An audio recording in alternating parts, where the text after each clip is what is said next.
नाचू कीर्तनाचे रंगी ज्ञानदीप लावू जगी. कीर्तनाच्या माध्यमातून आणि अभंगाच्या माध्यमातून समाज प्रबोधन करणाऱ्या सर्व संतांना विनम्र अभिवादन. तसंच आजचा जो विषय आहे तो आहे संतांनी घडवलेला महाराष्ट्र धर्म कुठे हरवलाय. आपल्या ह्या महाराष्ट्राच्या मातीत संत कसे घडले, त्यांनी काय शिकवण दिली, हे सगळं तुम्हाला माहिती आहे. पण वास्तव काय आहे की संतांनी दिलेली शिकवण, त्यांनी दिलेला वारसा, त्याची आठवण आज आपल्याला आपल्या ह्या महाराष्ट्रातल्या मातीतल्या माणसांना करून द्यावी लागते की आपण तसं वागतोय का. अहो, फक्त देवपूजा करणं, फक्त कर्मकांड करणं म्हणजे संत परंपरा किंवा संत धर्म नाही, तर माणुसकी, समता, सत्यता आणि समाजहित म्हणजे खरा संतांनी घडवलेला महाराष्ट्र धर्म आहे. संत ज्ञानेश्वरांनी शब्दांना आत्मा दिली, संत तुकारामांनी अन्यायाला प्रश्न विचारले, संत नामदेवांनी ईश्वराला जातीच्या चौकटी बाहेर नेलं, तर संत एकनाथांनी माणुसकीला धर्म मांडलं. फक्त घोषणा, अभिमान आणि इतिहास म्हणजे महाराष्ट्र धर्म नाही, तर ती एक जबाबदारी आहे. अन्याय झाला तर गप्प न बसणं, दुर्बलावर अन्याय झाला तर आवाज उठवणे आणि सत्तेपेक्षा सत्य मोठं असं मानणं. संतांनी घडवलेला महाराष्ट्र धर्म म्हणजे तलवार उचलणं नाही, तर अन्यायाविरुद्ध उभं राहणं.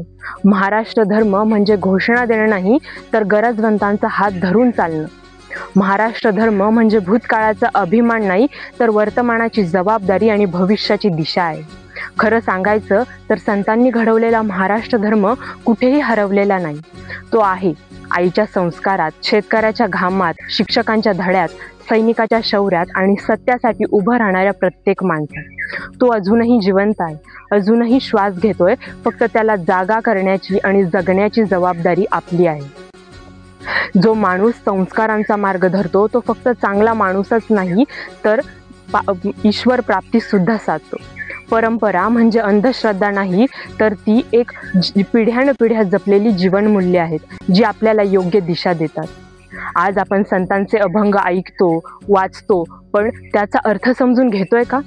म्हणजे आपल्याकडे संतांचे अभंग आहेत पण त्यातला आशय नाही, त्यांचे नावं आहेत पण त्यांचं आचरण नाही.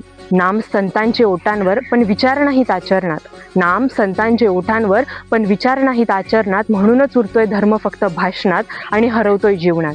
धर्म म्हणजे तो नाही जो भिंती उभा करतो, धर्म म्हणजे तो आहे जो माणूस जोडतो. संतांनी घडवलेला महाराष्ट्र धर्म एकच, प्रेम, समता आणि माणुसकी. आणि तो जोपासला तर नक्कीच उत्तर मिळेल की संतांनी घडवलेला महाराष्ट्र धर्म कुठेही हरवलेला नाही. धन्यवाद.